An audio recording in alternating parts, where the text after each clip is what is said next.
A keni dëgjuar ndonjëherë për Meduzën, përbin shi grek me flok gjarpri, që i kthen njerëzit në gur me një shikim të vetëm? E po, ajo mund të jetë thjesht një mit, por ka një zonë kaq vdekjeprurse sa mund të kthejë në gur. Liqeni famkeq, natron. Çfarë bën uji në liqenit natron kaq të rrezikshëm?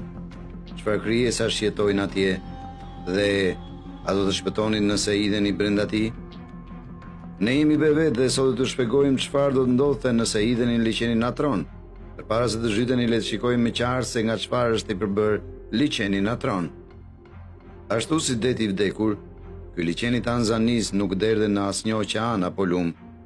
Kjo lejon atë të thithë gjithë atë shi të kripur të shkretirës. Megjithatë, ajo që e bën atë veçanërisht vdekjeprurës është afërsia e tij me vulkanin aktiv.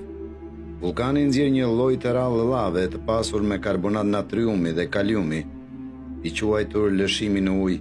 Kjo përzierje e karbonatit natriumit dhe bikarbonatit natriumit ishin